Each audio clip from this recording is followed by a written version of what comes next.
Buenas a todos, yo soy Daga y bueno, estamos en el tercer vídeo acerca de teoría de sistemas complejos. Como sabéis, es una serie que estoy haciendo sobre Niklas Luhmann, en concreto su obra Sistemas Sociales y Introducción a la Teoría de Sistemas.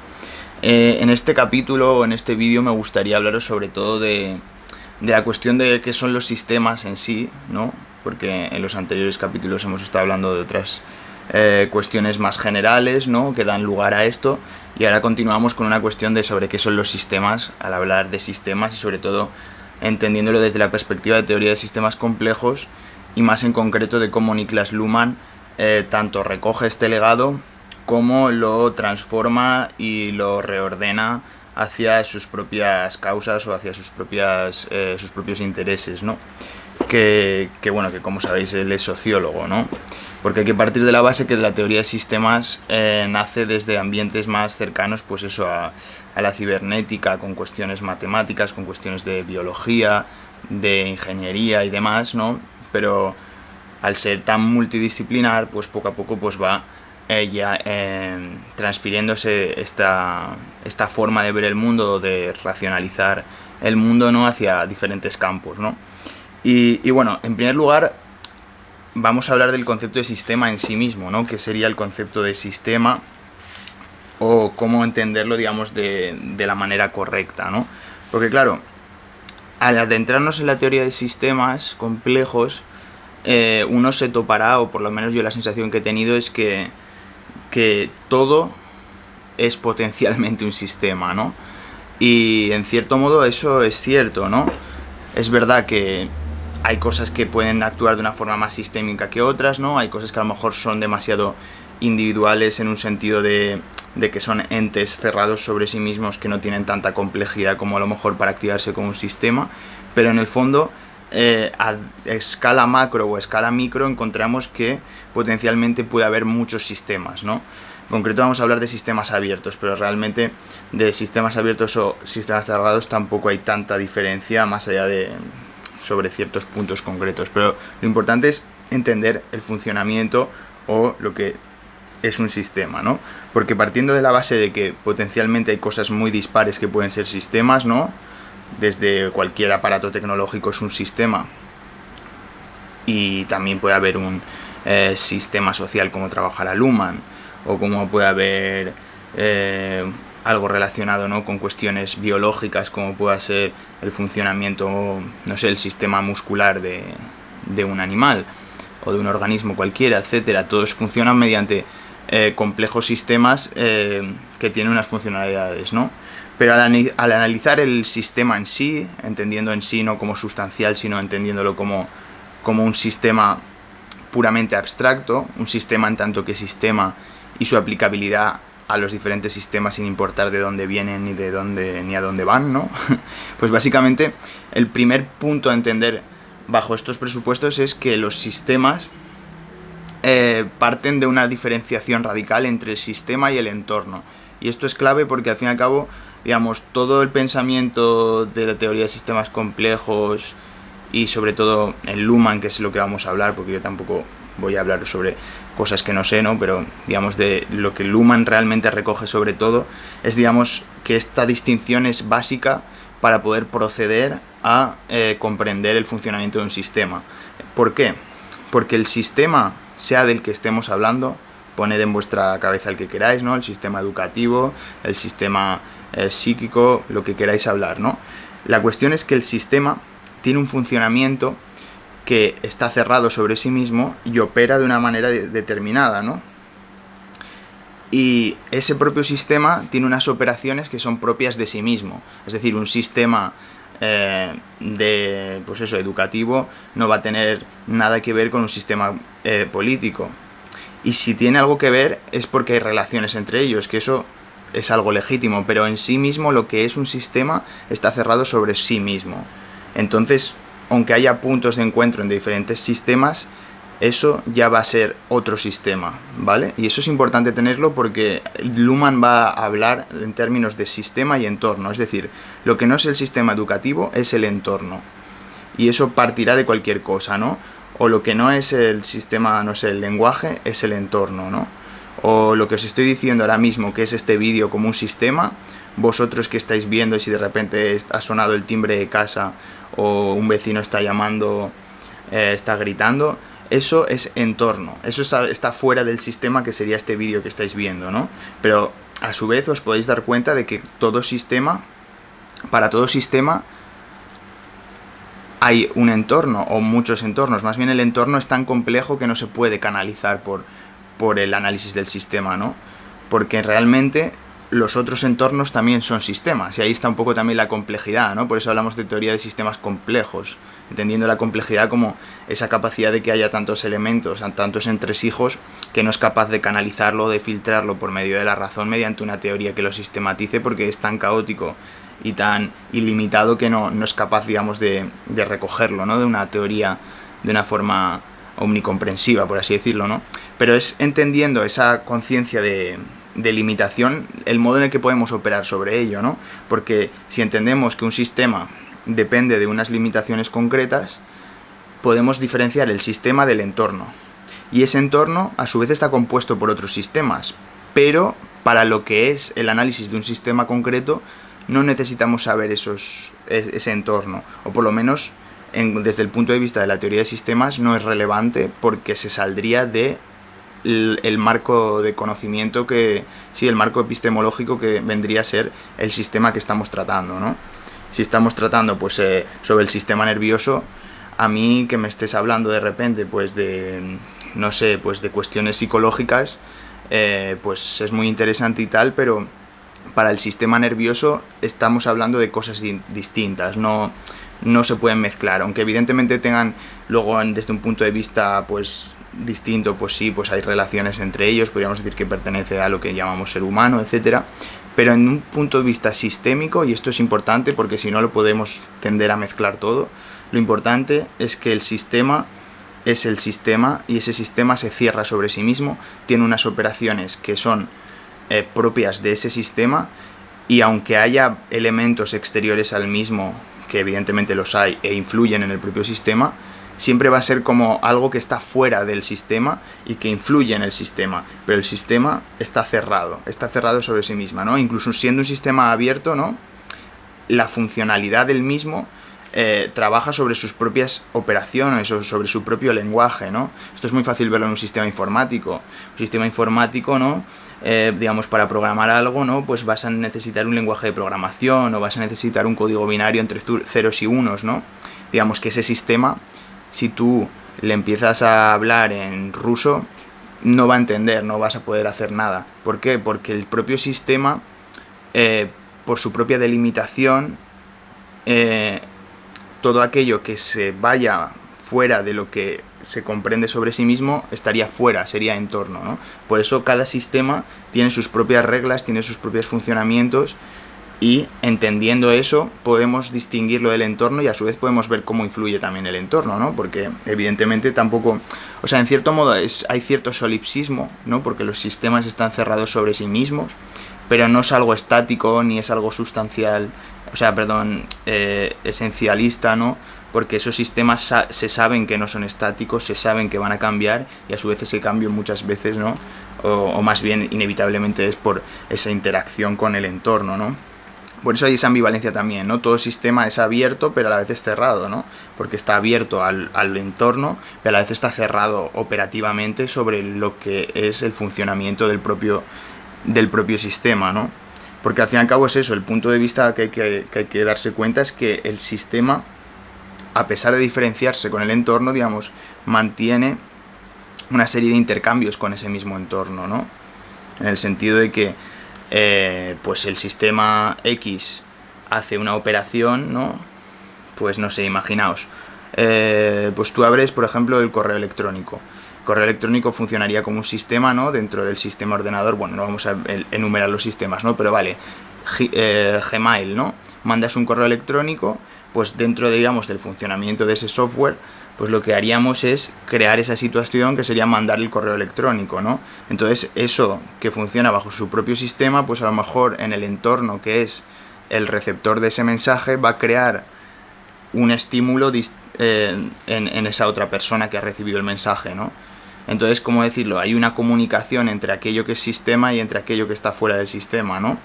Y unos se influencian mutuamente, porque no hay que olvidar que esos propios entornos son entornos para el sistema, pero es que los entornos también son sistemas y se analizan como sistemas, ¿no? Ahí está un poco esa complicación, esa complejidad, ¿no? Que es como que no puedes llegar a abarcarlo todo, ¿no? Porque es como que es infinito realmente, ¿no? Puedes estar viendo sistemas sobre sistemas y relaciones entre sistemas y si no ordenas entre aquello que quieres analizar en concreto y lo demás, pues no eres capaz de articular una visión lo suficientemente global, ¿no? Y ese es un poco también el punto, ¿no? Entonces, claro, poniendo de ejemplo, por ejemplo, la cuestión de la relación entre sistema y entorno, también podríamos imaginarnos una célula, ¿no? Una célula funcionaría como un sistema que tiene unas determinadas funciones y que opera de una determinada manera sobre el medio en el que está dentro de ese ser vivo, ¿no? Pero a su vez ese sistema a lo mejor necesita unos nutrientes que sería algo del entorno.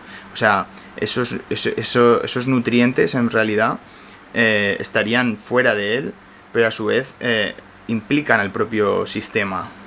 O lo podemos pensar también en términos de un ser humano que necesita agua para beber, ¿no? El agua es un entorno para el funcionamiento del ser humano, ¿no? Pero los diferentes procesos sistémicos que hay en ese ser humano requieren de esa agua, ¿no? Para poder funcionar, ¿no? Entonces hay una relación entre cosas distintas, pero que se conecta.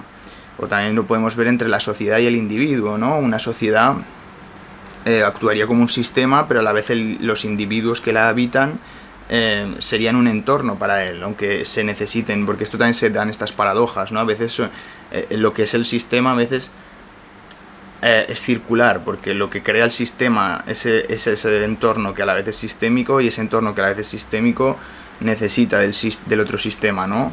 En tanto que una sociedad no podría existir sin individuos que la habitan, y a su vez esos individuos no podrían estar en tanto que individuados sin una socialización que los haga permanecer a una comunidad, ¿no?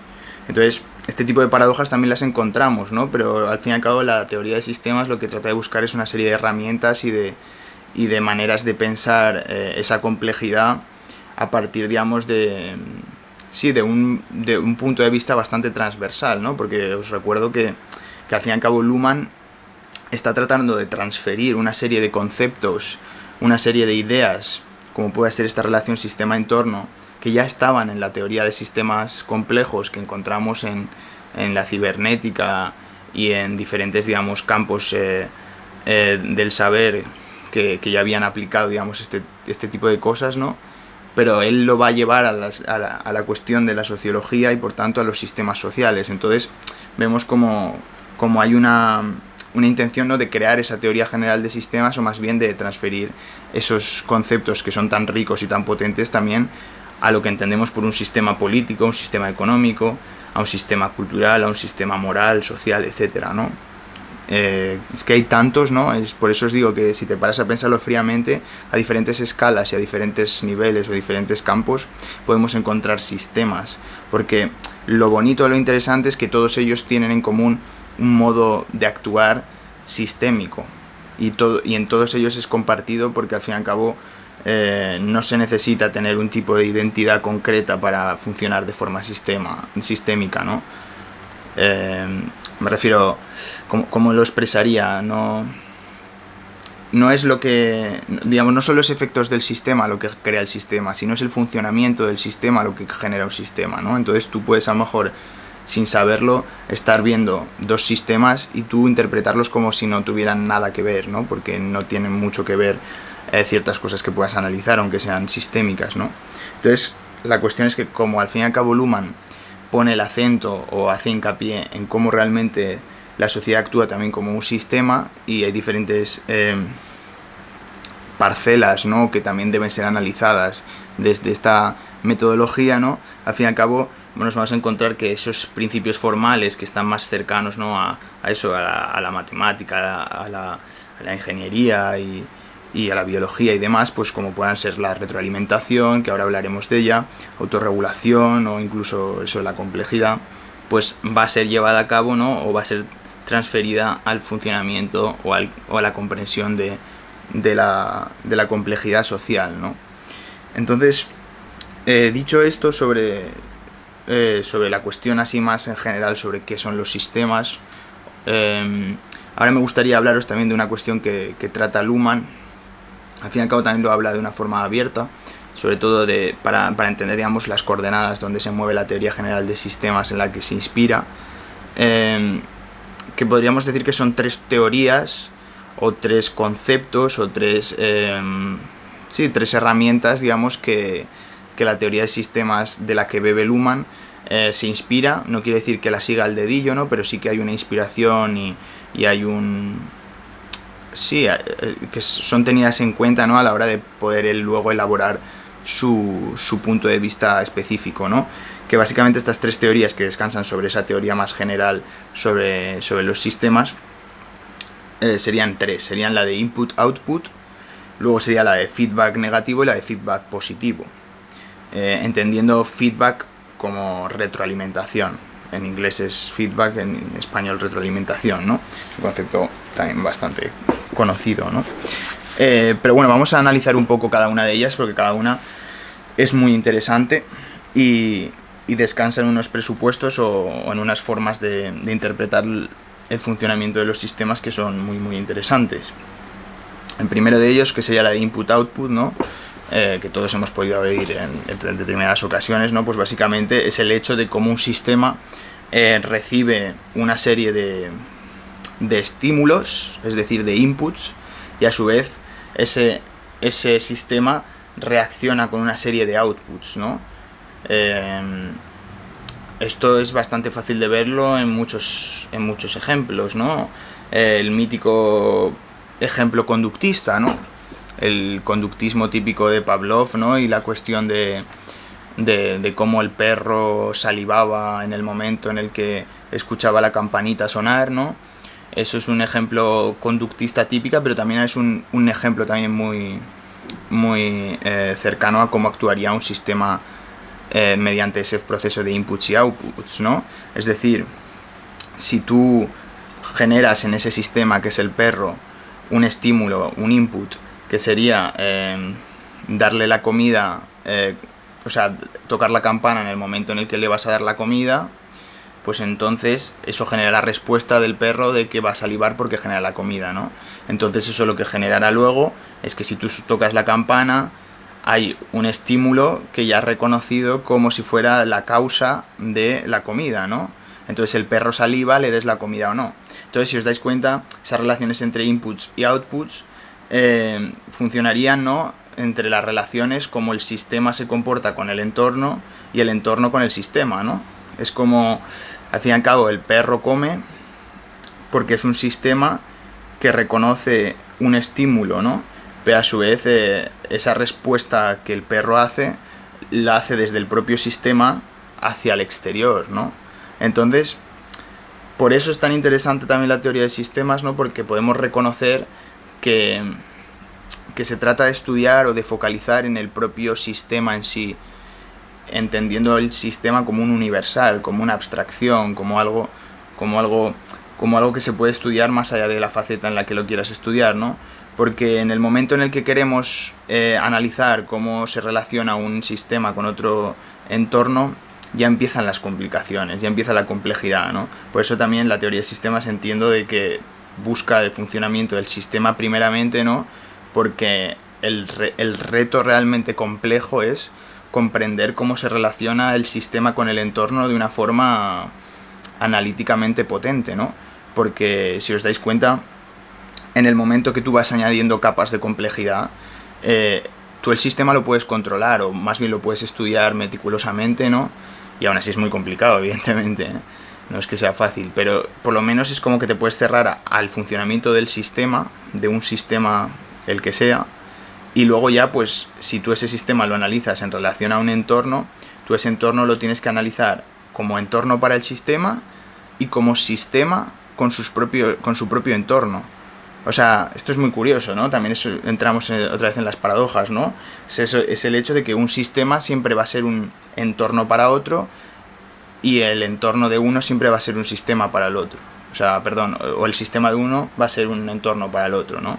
Y a su vez todo sistema va a tener una multiplicidad de entornos distintos, que a su vez todos esos entornos también actuarán como sistemas y todos esos sistemas tendrán otros entornos. Entonces podemos ver cómo se empiezan a interrelacionar conexiones, nodos, sistemas, entornos para esos sistemas que a su vez son sistemas. Bueno, no voy a liar la cosa, ¿no? Pero yo creo que se pilla, ¿no? La cuestión de que en el fondo el sistema actúa en esas relaciones de input y output, ¿no? Desde ese marco de interpretación, y por lo tanto se modifica o se transfiere una serie de informaciones del entorno que transforman, que modifican el funcionamiento del propio sistema del que estamos analizando en ese momento, ¿no? Otro ejemplo que yo creo que también puede ser interesante, ¿no? Es si pensamos en el sistema educativo, ¿no? El sistema educativo, pues imaginaos, en primer año de carrera, pues entra una serie de alumnos, ¿no? Un input hacia el sistema educativo, y esos alumnos tendrían unos intereses por los cuales han ido a esa facultad y no a otra, ¿no? A esa carrera y no a otra.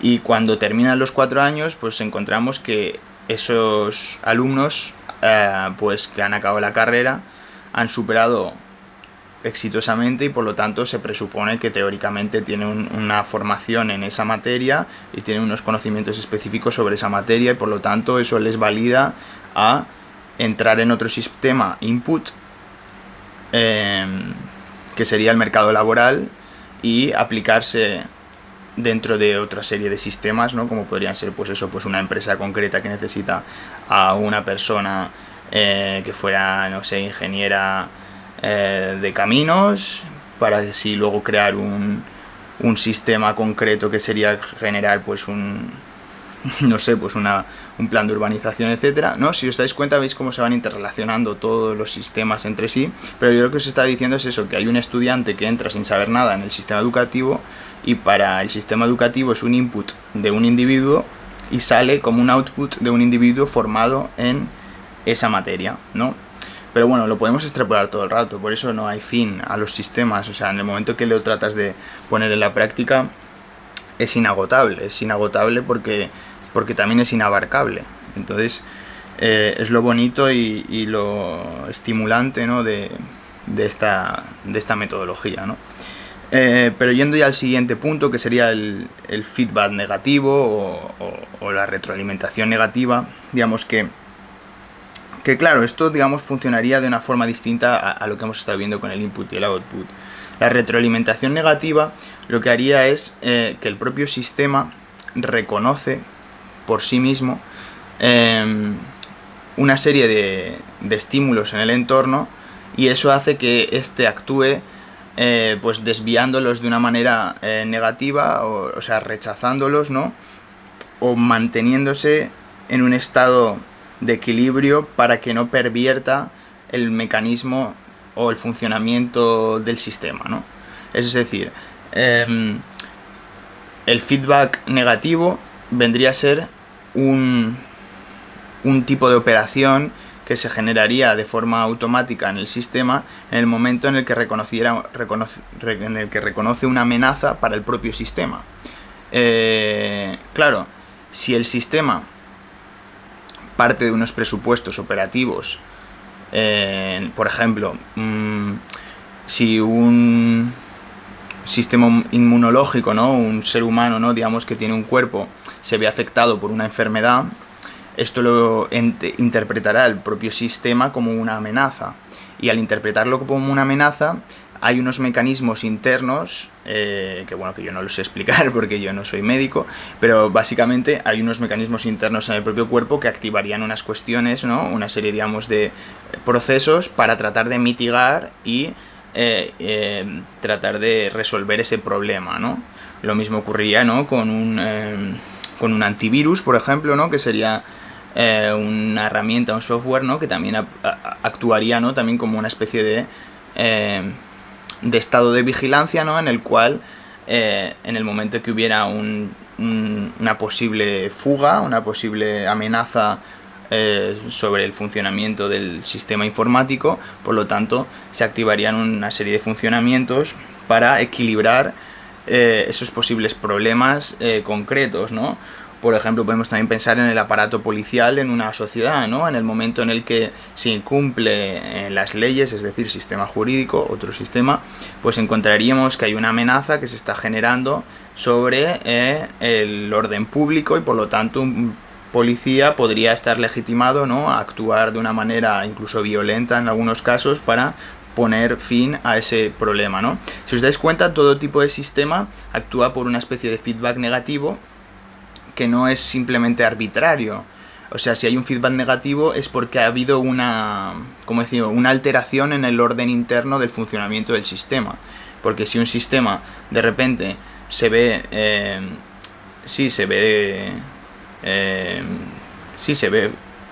no sé cómo expresarlo.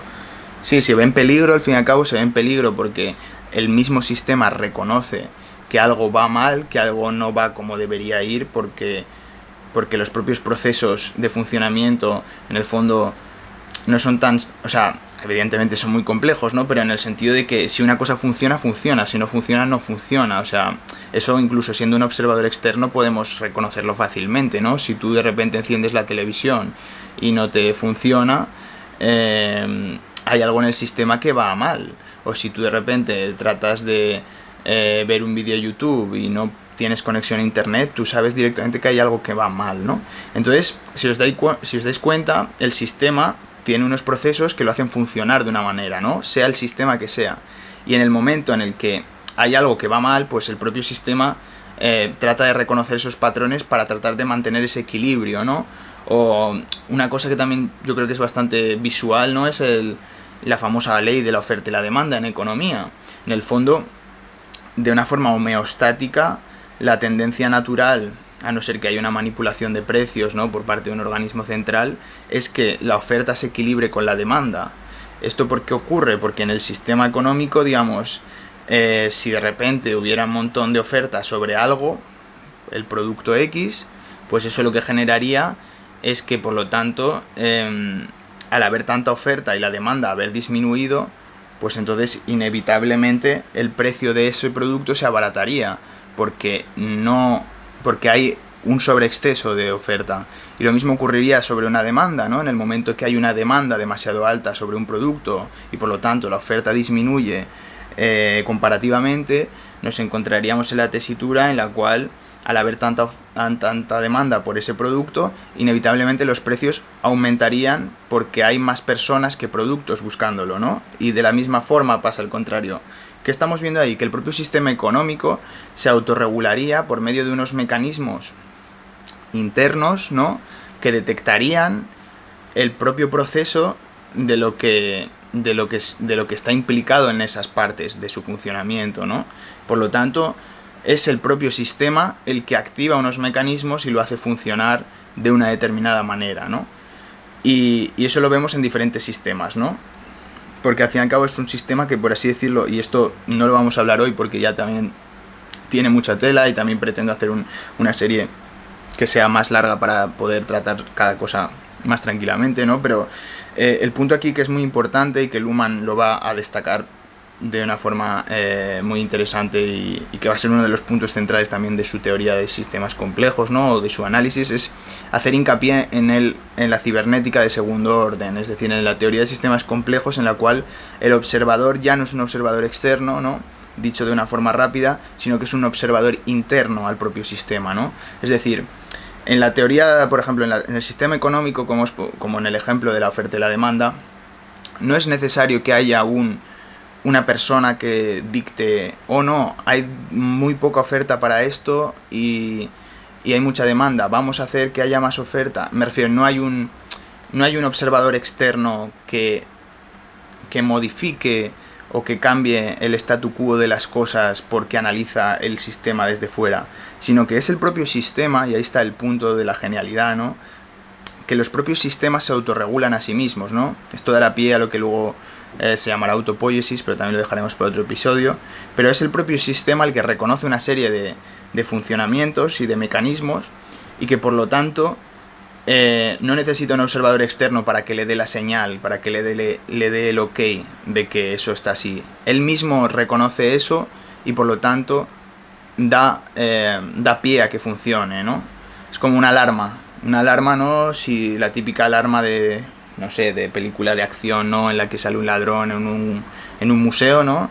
Si de repente el ladrón pasa por esa zona, ¿no? Pues de repente ha detectado un intruso y por lo tanto empiezan a sonar todas las alarmas y por lo tanto eso avisa a la central y viene toda la policía por ello, ¿no? Es decir, no ha habido un observador externo para que funcione. Es el propio funcionamiento de ese sistema el que ha reconocido el intruso, ¿no? Y esto también es como bastante potente, ¿no? Porque nos hace darnos cuenta de que los propios sistemas funcionan y pueden llegar a observar. Evidentemente, esto yo lo cogería en un sentido metafórico, porque observar es propio de observación, que es algo muy visual, ¿no? Pero más en un sentido casi de funcionamiento, ¿no? Observar implica pues un darse cuenta de, o un reconocimiento, ¿no? Como un reconocimiento facial, ¿no? De una inteligencia artificial, ¿no? Ese reconocimiento facial también sería un buen ejemplo, ¿no? Es como que sabe detectar algo que ve y no hace falta que haya un humano que diga, vale, sí, te doy el check de que eso está bien. No, es el propio sistema el que reconoce que eso es una cara humana o que esa persona corresponde con su documento de identidad, con la imagen que ha puesto.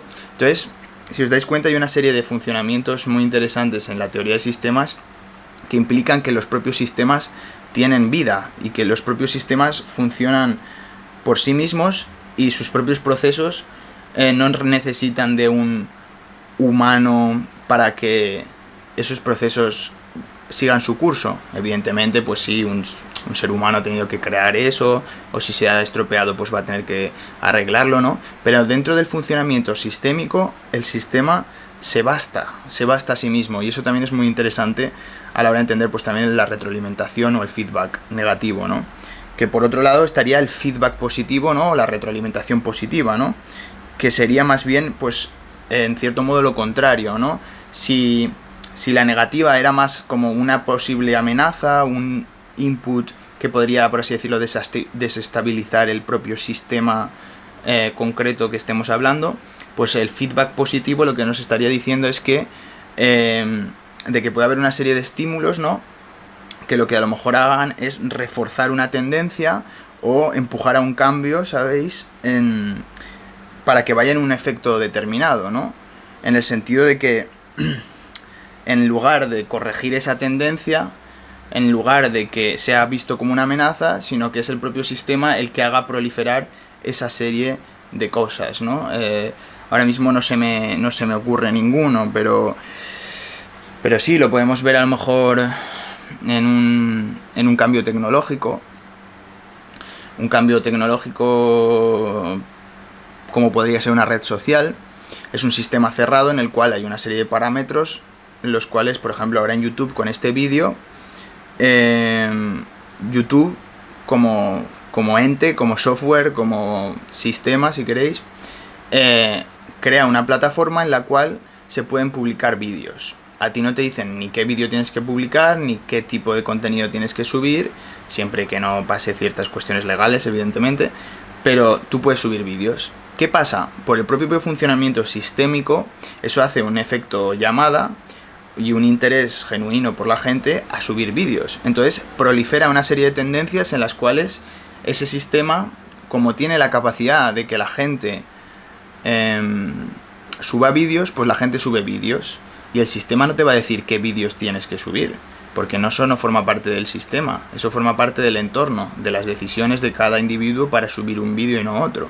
Pero sin embargo, es el propio sistema el que ha hecho proliferar que haya vídeos subiéndose al canal por el propio hecho de que que la propia plataforma, el propio sistema opera de una manera que hace que se pueda permitir esa situación, ¿no? Entonces eso yo creo que podría ser un buen ejemplo de cómo funciona el feedback positivo, ¿no? Que al fin y al cabo es como justamente un poco lo contrario al feedback negativo, porque si el negativo está como tratando de cubrirse ante la posibilidad de una ruptura en el sistema o del equilibrio interno del propio funcionamiento, ¿no?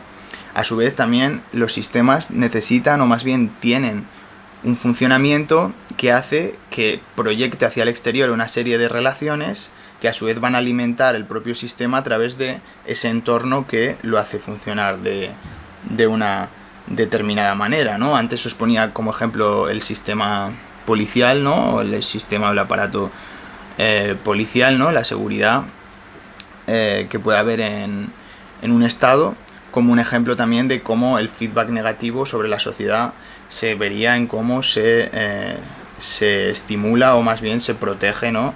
El hecho de que haya posibles delincuencias y cosas así, ¿no?